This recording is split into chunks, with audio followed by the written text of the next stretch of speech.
Ladies and gentlemen, please welcome Ivanka Trump.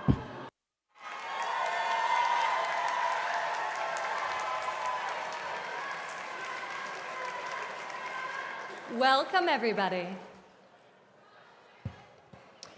Today, I have the honor of introducing a man who needs no introduction.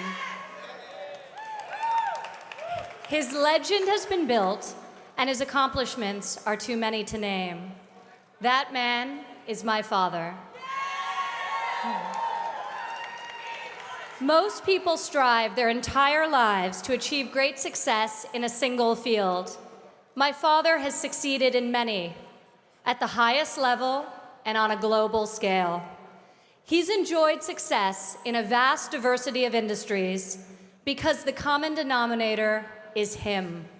His vision, his brilliance, his passion, his work ethic, and his refusal to take no for an answer. I've enjoyed the good fortune of working alongside my father for 10 years now, and I've seen these principles in action daily. I remember him telling me when I was a little girl, "Ivanka, if you're gonna be thinking anyway, you might as well be thinking big."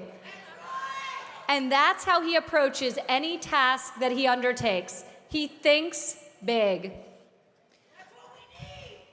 My father has employed tens of thousands of people throughout his career, and he has inspired them to do extraordinary things. He has a strength to make hard decisions and motivate those around him to achieve the impossible.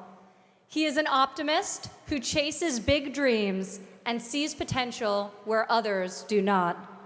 He leads by example and will outwork anyone in any room. My father is the opposite of politically correct. He says what he means, and he means what he says.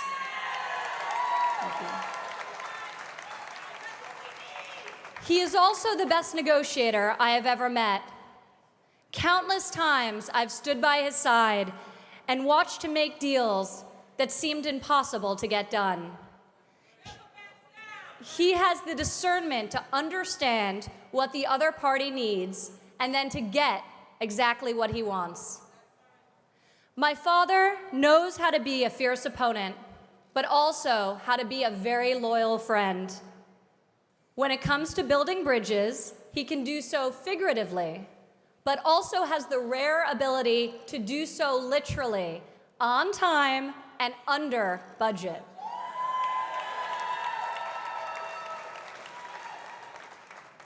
Throughout his career, my father has been repeatedly called upon by local and federal government to step in and save long-stalled, grossly over-budget public projects. Whether it's building a skating rink in the heart of Central Park, meticulously restoring the exterior facade of Grand Central Terminal, enabling the development of New York City's Jacob Javits Convention Center, creating a championship public golf course for the city of New York, or redeveloping the iconic but totally underutilized old post office building on Pennsylvania Avenue in the heart of Washington, D.C. My father succeeds time and time again where government has failed before him. I consider myself fortunate to have learned from the best, both as an entrepreneur and as a parent. My father is a man who is deeply grounded in tradition. He raised my siblings and me to work hard and to strive for excellence in all that we do. He taught us that we have a responsibility to make a positive contribution to society. Here today, my father is again leading me by example.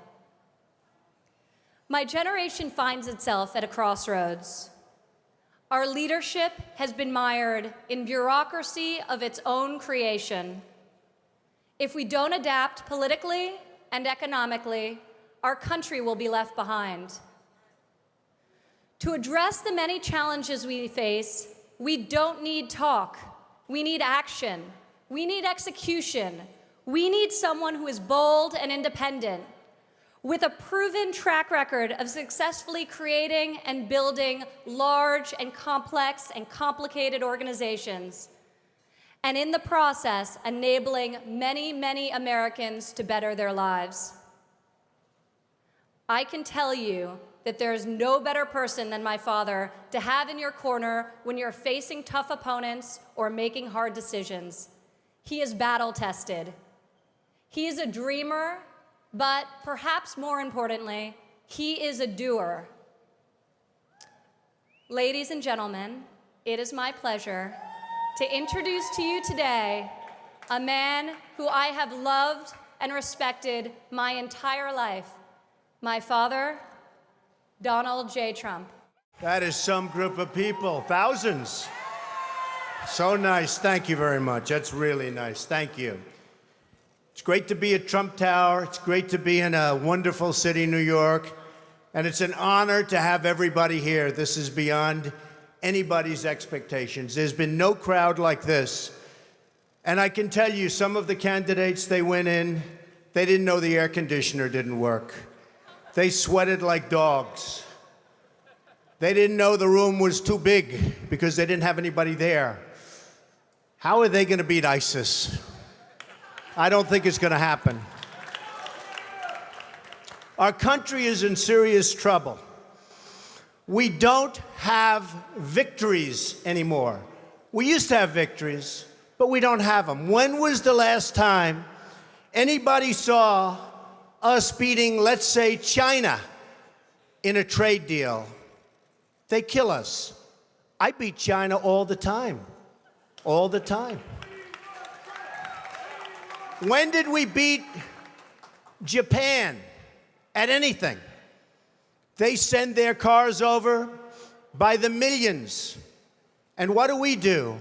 When was the last time you saw a Chevrolet in Tokyo?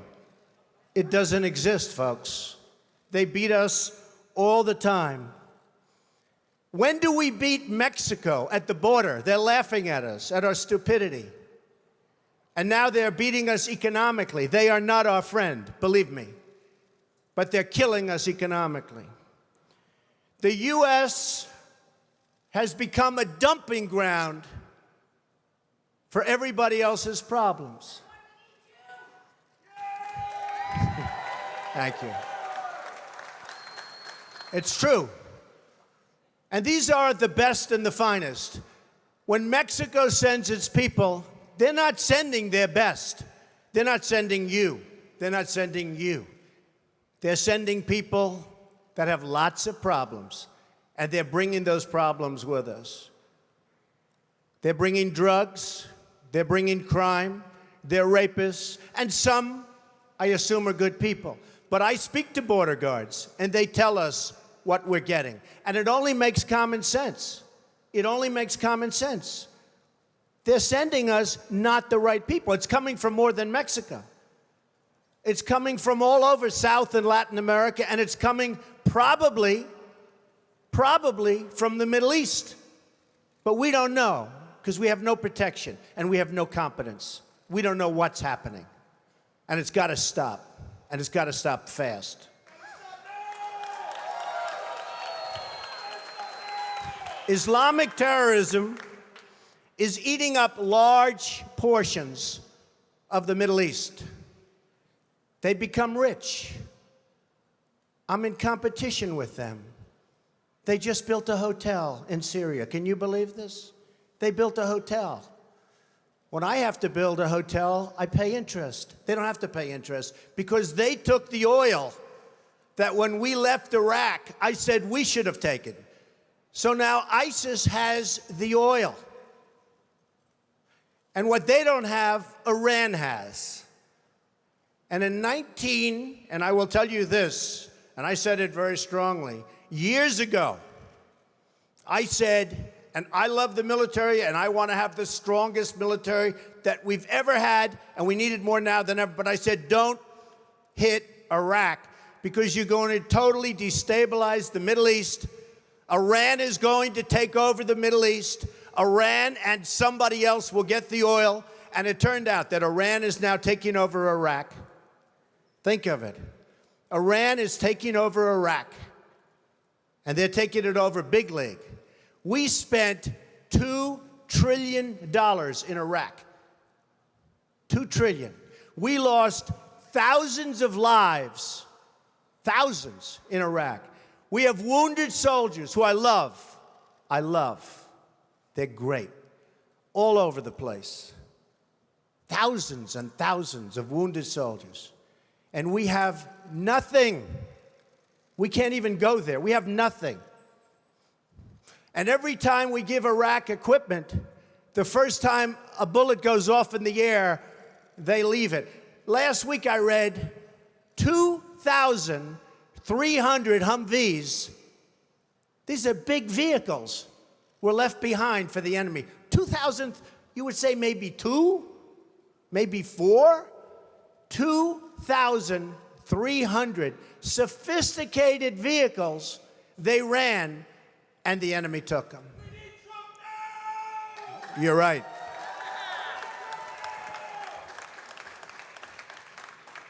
Last quarter, it was just announced, our gross domestic product, a sign of strength, right?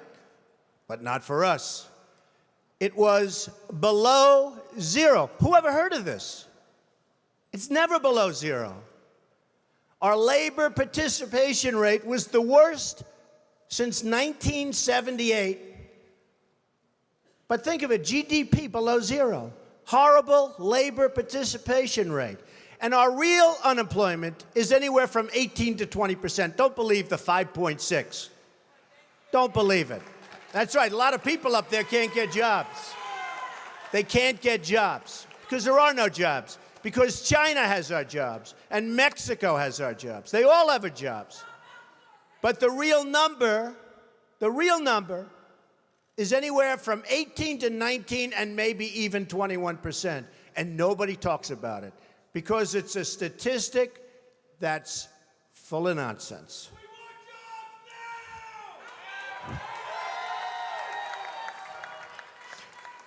Our enemies are getting stronger and stronger by the day, and we as a country are getting weaker. Even our nuclear arsenal doesn't work. It came out recently. They have equipment that's 30 years old. They don't even know if it worked. And I thought it was horrible when it was broadcast on television because, boy, does that send signals to Putin and all of the other people that look at us and they say, that is a group of people and that is a nation that truly has no clue. They don't know what they're doing. They don't know what they're doing.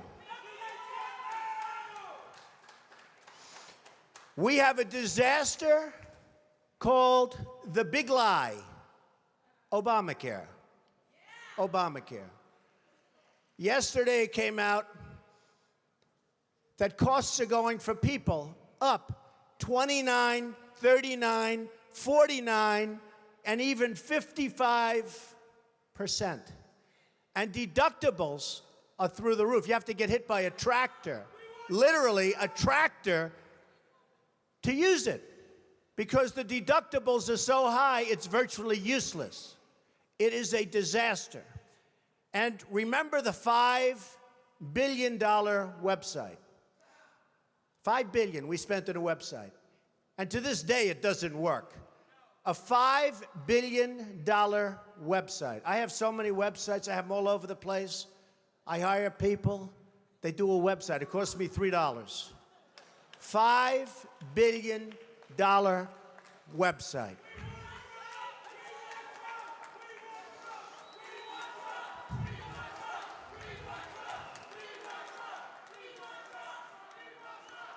Well, you need somebody because politicians are all talk, no action. Nothing's going to get done. They will not bring us, believe me, to the promised land.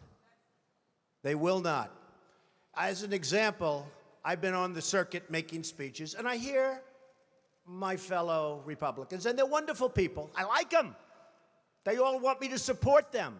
They don't know how to bring it about. They come up to my office.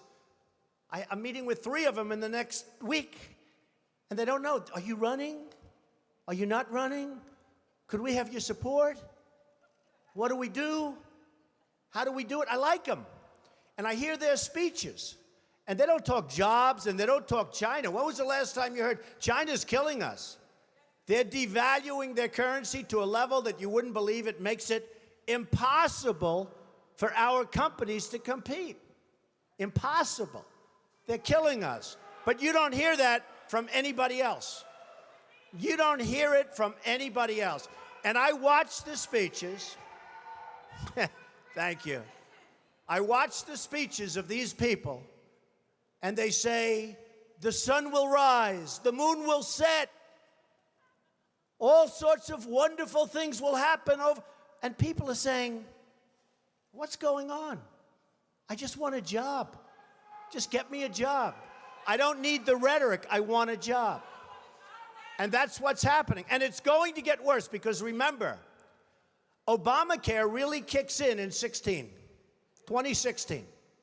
Obama is going to be out playing golf.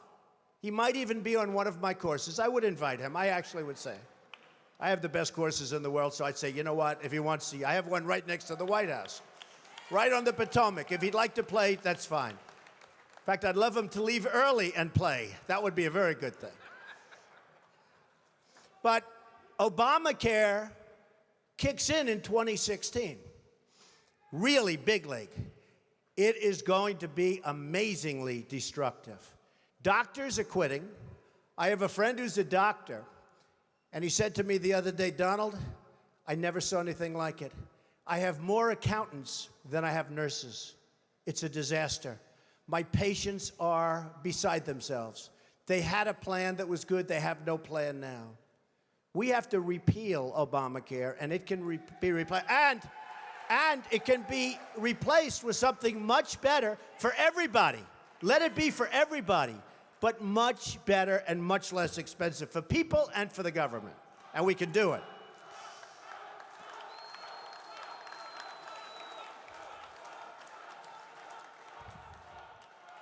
So, I've watched the politicians.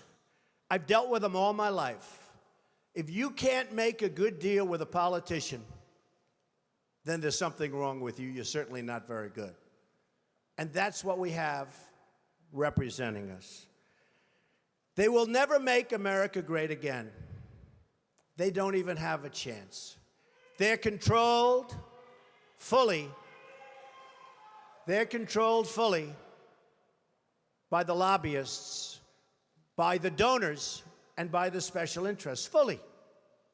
They control them. Hey, I have lobbyists, I have to tell you. I have lobbyists that can produce anything for me. They're great. But you know what? It won't happen. It won't happen. Because we have to stop doing things for some people, but for this country, it's destroying our country. We have to stop, and it has to stop now. Now, our country needs a truly great leader. And we need a truly great leader now. We need a leader that wrote The Art of the Deal. We need a leader that can bring back our jobs, can bring back our manufacturing, can bring back our military, can take care of our vets. Our vets have been abandoned. And we also need a cheerleader. You know, when President Obama was elected, I said, well, the one thing I think he'll do well, I think he'll be a great cheerleader for the country. I think he'd be a great spirit. He was vibrant. He was young. I really thought that he would be a great cheerleader. He's not a leader, that's true. You're right about that. But he wasn't a cheerleader. He's actually a negative force. He's been a negative force. He wasn't a cheerleader. He was the opposite. We need somebody that can take the brand of the United States and make it great again. It's not great again. We need somebody. We need somebody that literally will take this country and make it great again. We can do that. And I will tell you, I love my life. I have a wonderful family. They're saying, Dad, you're going to do something that's going to be so tough. You know, all of my life I've heard that a truly successful person, a really, really successful person, and even modestly successful, cannot run for public office. Just can't happen. And yet that's the kind of mindset that you need to make this country great again. So, ladies and gentlemen, I am officially running for President of the United States, and we are going to make our country great again.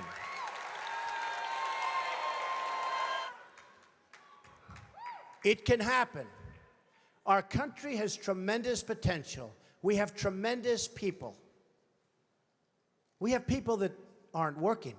We have people that have no incentive to work. But they're going to have incentive to work. Because the greatest social program is a job. And they'll be proud, and they'll love it, and they'll make much more money than they would have ever made. And they'll be doing so well, and we're going to be thriving as a country. Thriving. It can happen.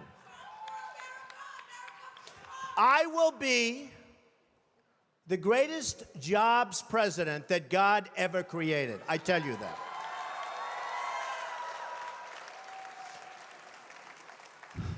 I'll bring back our jobs from China, from Mexico, from Japan, from so many places. I'll bring back our jobs, and I'll bring back our money. Right now, think of this. We owe China $1.3 trillion. We owe Japan more than that. So they come in, they take our jobs, they take our money, and then they loan us back the money, and we pay them in interest. And then the dollar goes up, so their deal's even better. How stupid are our leaders? How stupid are these politicians to allow this to happen? How stupid are they?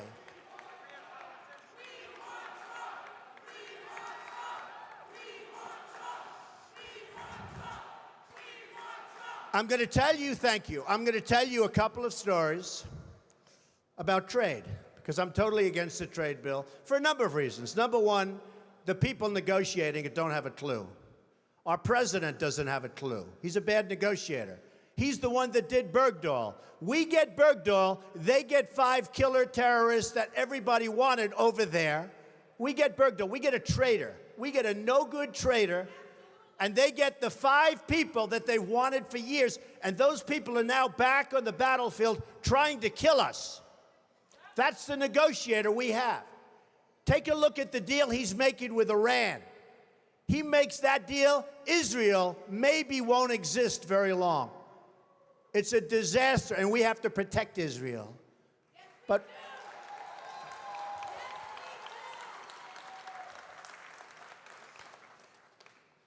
so we need people. I'm a free trader. But the problem with free trade is you need really talented people to negotiate for you. If you don't have talented people, if you don't have great leadership, if you don't have people that know business, not just a political hack that got the job because he made a contribution to a campaign, which is the way all jobs just about are gotten, free trade is terrible. Free trade can be wonderful if you have smart people. But we have people that are stupid. We have people that aren't smart. And we have people that are controlled by special interests. And it's just not going to work. So here's a couple of stories. Happened recently. A friend of mine is a great manufacturer. And you know, China comes over and they dump all their stuff. And I buy it. I buy it. Because frankly, I have an obligation to buy it. Because they devalue their currency so brilliantly. They just did it recently, and nobody thought they could do it again. But with all our problems with Russia, with all our problems with everything, they got away with it again. And it's impossible for our people here to compete. So I want to tell you this story. A friend of mine is a great manufacturer. Calls me up a few weeks ago. He's very upset. I said, what's your problem? He said, you know, I make great product. And I said, I know that because I buy the product. He said, I can't get it into China. They won't accept it. I sent a boat over and they actually sent it back. They talked about environmental, they talked about all sorts of crap that had nothing to do with it. I said, oh, wait a minute, that's terrible. Does anyone know this? He said, yeah, they do it all the time with other people. I said, they send it back? Yeah. So I finally got it over there, and they charged me a big tariff. They're not supposed to be doing that. I told them. Now, they do charge a tariff on trucks. When we send trucks and other things over there, ask Boeing. They wanted Boeing secrets. They wanted their patents and all their secrets before they agreed to buy planes from Boeing. Hey, I'm not saying they're stupid. I like China. I sell apartment for I just sold an apartment for $15 million to somebody from China. Am I supposed to dislike them? I own a big chunk of the Bank of America building in 1290 Avenue of the Americas that I got from China in a war. Very valuable. I love China. The biggest bank in the world is from China. You know where their United States headquarters is located? In this building, in Trump Tower. I love China. People say, oh, you don't like China. No, I love them. But their leaders are much smarter than our leaders. And we can't sustain ourselves with that. There's too much. It's like take the New England Patriots and Tom Brady and have them play your high school football team. That's the difference between China's leaders and our leaders. They are ripping us. We are rebuilding China. We're rebuilding many countries. China, you go there now, roads, bridges, schools, you never saw anything like it. They have bridges that make the George Washington Bridge look like small potatoes. And they're all over the place. We have all the cards, but we don't know how to use them. We don't even know that we have the cards because our leaders don't understand the game. We could turn off that spigot by charging them tax until they behave properly. Now they're going militarily. They're building a military island in the middle of the South China Sea, a military island.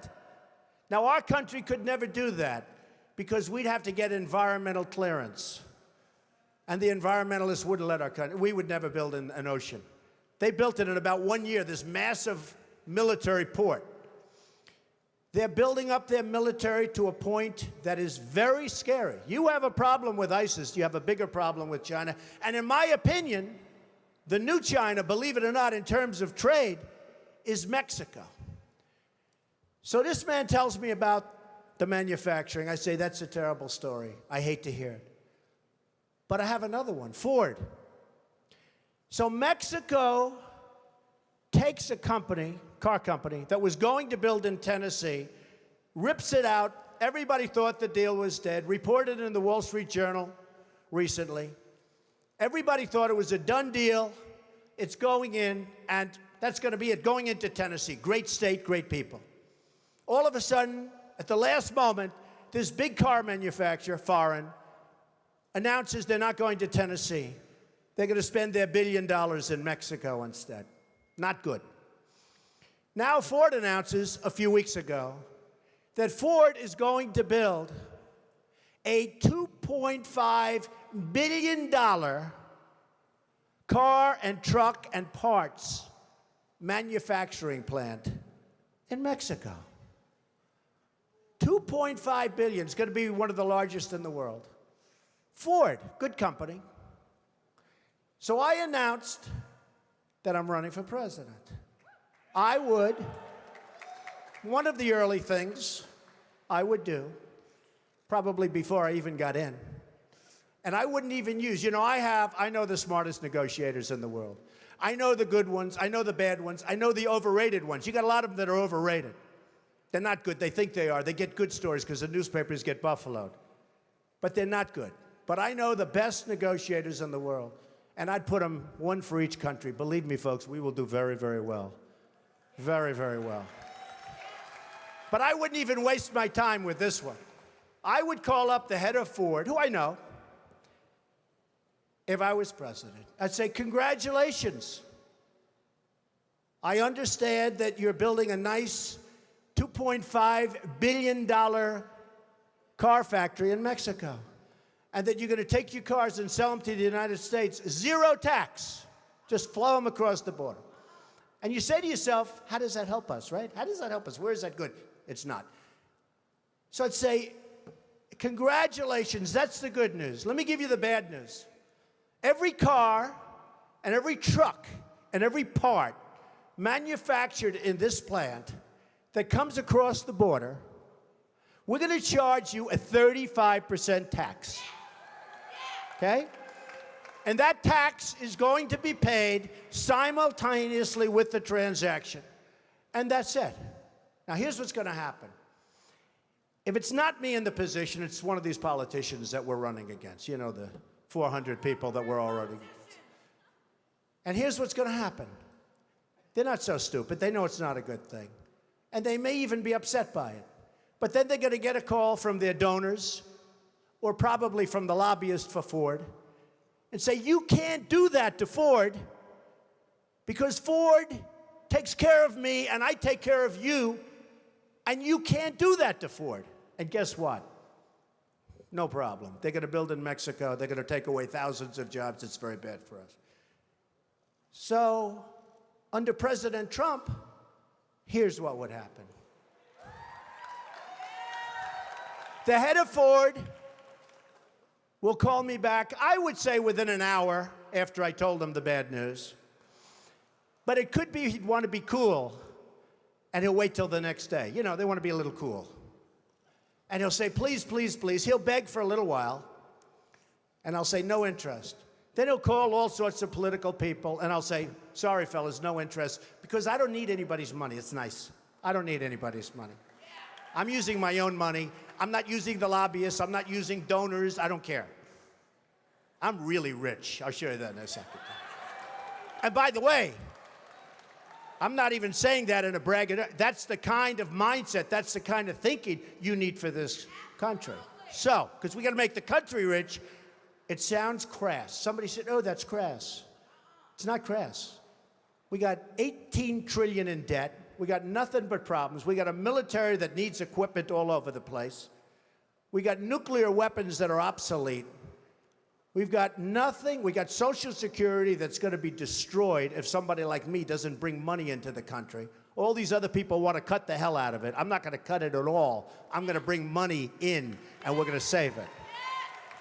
But here's what's going to happen.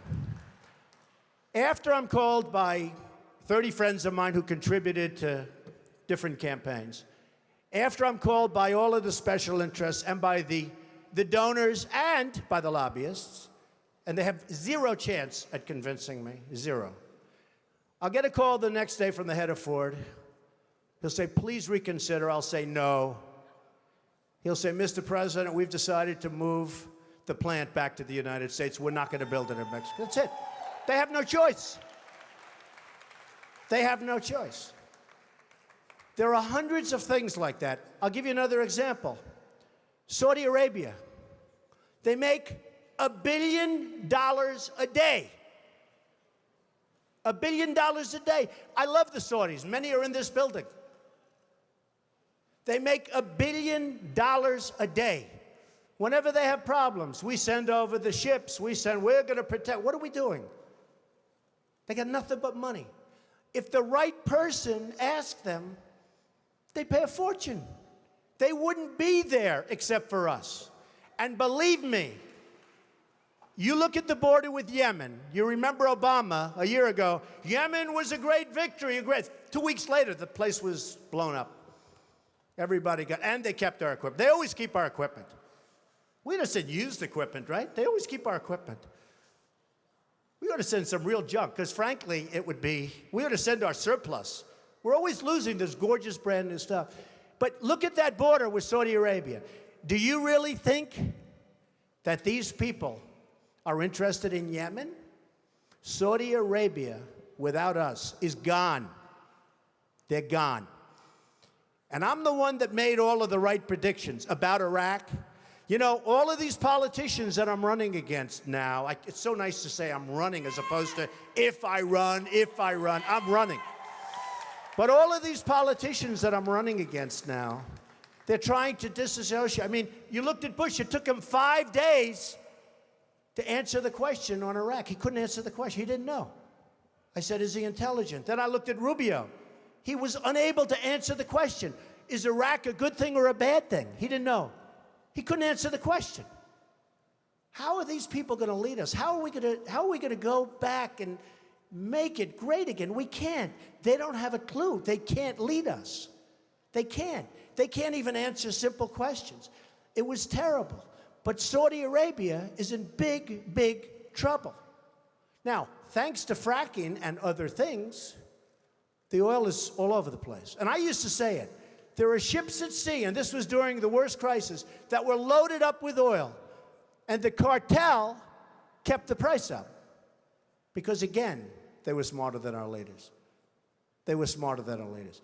There is so much wealth out there that can make our country so rich again, and therefore make it great again. Because we need money. We're dying. We're dying. We need money. We have to do it, and we need the right people. So, Ford will come back, they'll all come back, and I will say this, this is going to be an election, in my opinion, that's based on competence. Somebody said, thank you, darling. Somebody said to me the other day, a reporter, very nice reporter, but Mr. Trump, you're not a nice person.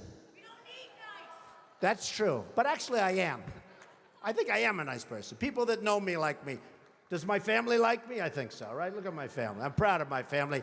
By the way, speaking of my family, Melania, Barron, Kai, Donnie, Don, Vanessa, Tiffany, Ivanka did a great job. Did she do a great job?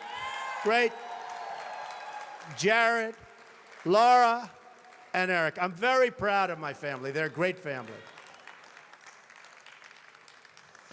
So the reporter said to me the other day, but Mr. Trump, you're not a nice person. How can you get people to vote for you? I said, I don't know. I said, I think that, number one, I am a nice person. I give a lot of money away to charities and other things.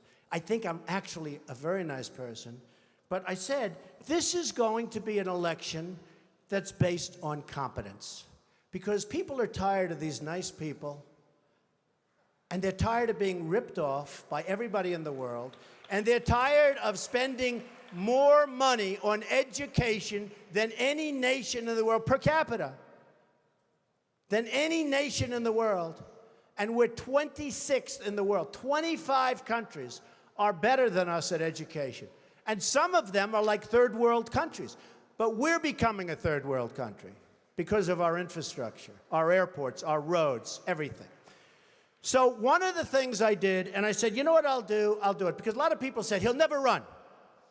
Number one, he won't want to give up his lifestyle. They're right about that, but I'm doing it. Number two, I'm a private company, so nobody knows what I'm worth. And the one thing is that when you run, you have to announce and certify to all sorts of governmental authorities your net worth. So I said, that's okay. I'm proud of my net worth. I've done an amazing job. I started off, thank you. I started off in a small office with my father in Brooklyn and Queens.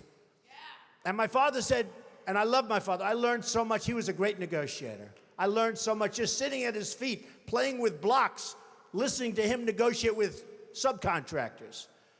But I learned a lot. But he used to say, Donald, don't go into Manhattan. That's the big leagues. We don't know anything about that. Don't do it. I said, Dad, I got to go into Manhattan. I got to build those big buildings. I got to do it, Dad. I've got to do it. And after 4 or 5 years in Brooklyn, I ventured into Manhattan and did a lot of great deals. The Grand Hyatt Hotel. I was responsible for the convention center on the west side. I did a lot of great deals, and I did them early and young. And now I'm building all over the world, and I love what I'm doing. But they all said, a lot of the pundits on television, well, Donald will never run. And one of the main reasons is he's private, and he's probably not as successful as everybody thinks. So I said to myself, you know, nobody's ever going to know unless I run, because I'm really proud of my success. I really am. I've employed tens of thousands of people over my lifetime. That means medical, that means education, that means everything. So a large accounting firm and my accountants have been working for months because it's big and complex, and they've put together a statement, a financial statement. There's a summary, but everything will be filed eventually with the government, and we don't need extensions or anything. We'll be filing it right on time. We don't need anything. And it was even reported incorrectly yesterday because they said he had assets of $9 billion. So I said, no, that's the wrong number. That's the wrong number, not assets. So they put together this, and before I say it, I have to say this. I made it the old-fashioned way. It's real estate. You know, it's real estate. It's labor, and it's unions good and some bad, and lots of people that aren't in unions, and it's all over the place, and building all over the world. And I have assets, big accounting firm, one of the most highly respected, $9,240 million. And I have liabilities of about 500. That's long-term debt, very low interest rates. In fact, one of the big banks came to me and said, Donald, you don't have enough borrowings. Could we loan you $4 billion? I said, I don't need it. I don't want it. And I've been there. I don't want it. But in 2 seconds, they give me whatever I wanted. So I have a total net worth, and now with the increase, it'll be well over $10 billion. But here, a total net worth of $8 billion, net worth, not assets, not liability, a net worth. After all debt, after all expenses, the greatest assets, Trump Tower, 1290 Avenue of the Americas, Bank of America building in San Francisco, 40 Wall Street, sometimes referred to as the Trump building, right opposite the New York City, many other places, all over the world. So the total is $8,737,540,000. Now, I'm not doing that to brag, because you know what? I don't have to brag. I don't have to, believe it or not. I'm doing that to say that that's the kind of thinking our country needs. We need that thinking. We have the opposite thinking. We have losers. We have losers. We have people that don't have it. We have people that are morally corrupt. We have people that are selling this country down the drain. So I put together the statement, and the only reason I'm telling you about it today is because we really do have to get going. Because if we have another 3 or 4 years, you know, we're at 18 trillion now. We're soon going to be at 20 trillion. According to the economists, who I'm not big believers in, but nevertheless, this is what they're saying, that 24 trillion, we're very close. That's the point of no return. $24 trillion. We will be there soon. That's when we become Greece. That's when we become a country that's unsalvageable. And we're going to be there very soon. We're going to be there very soon. Make America strong! So, just to sum up, I would do various things very quickly. I would repeal and replace the big lie Obamacare. I would build a great wall, and nobody builds walls better than me, believe me. And I'll build them very inexpensively. I will build a great, great wall on our southern border, and I will have Mexico pay for that wall. Mark my words. Nobody would be tougher on ISIS than Donald Trump. Nobody. I will find within our military, I will find the General Patton, or I will find General MacArthur. I will find the right guy. I will find the guy that's going to take that military and make it really work. Nobody will be pushing us around. I will stop Iran from getting nuclear weapons, and we won't be using a man like Secretary Kerry that has absolutely no concept of negotiation, who's making a horrible and laughable deal, who's just being tapped along as they make weapons right now, and then goes into a bicycle race at 72 years old and falls and breaks his leg. I won't be doing that. And I promise I will never be in a bicycle race. That I can tell you. I will immediately terminate President Obama's illegal executive order on immigration. Immediately. Fully support and back up the Second Amendment. Now, it's very interesting. Today I heard it. Through stupidity, in a very, very hardcore prison, interestingly named Clinton, two vicious murderers, two vicious people escaped, and nobody knows where they are. And a woman was on television this morning, and she said, you know, Mr. Trump, and she was telling other people, and I actually called her, but she said, you know, Mr. Trump, I always was against guns. I didn't want guns. And now, since this happened, it's up in the prison area. My husband and I are finally in agreement because he wanted the guns. We now have a gun on every table. We're ready to start shooting. I said, very interesting. So protect the Second Amendment. End Common Core. Common Core it is a disaster. Bush is totally in favor of Common Core. I don't see how he can possibly get the nomination. He's weak on immigration. He's in favor of Common Core. How the hell can you vote for this guy?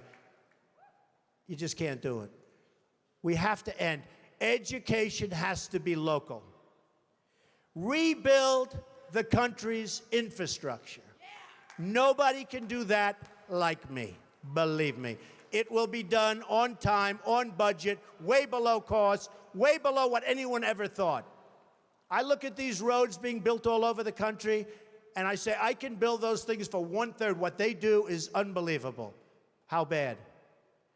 You know, we're building on Pennsylvania Avenue, the old post office. We're converting it into one of the world's great hotels. It's going to be the best hotel in Washington, D.C. We got it from the General Services Administration in Washington. The Obama administration.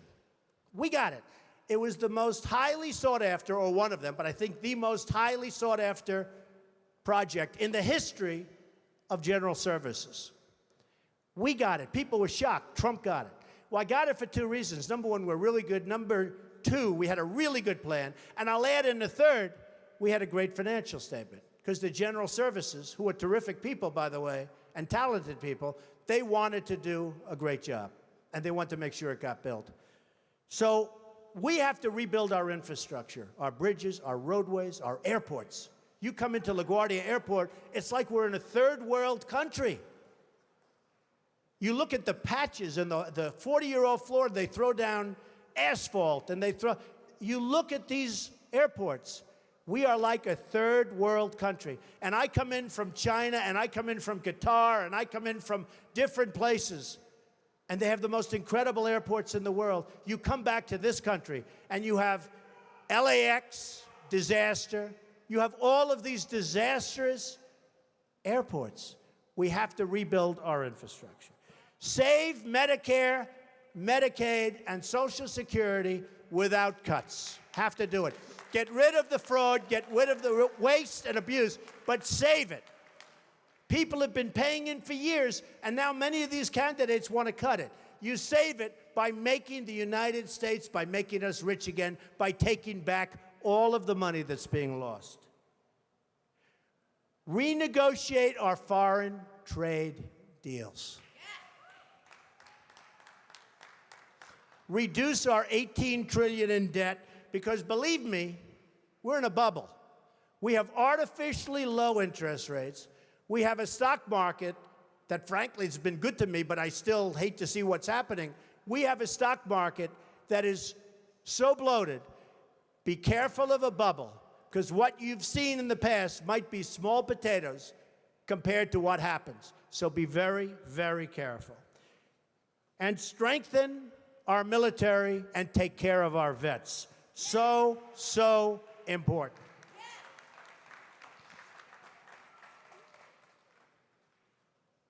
Sadly, the American dream is dead.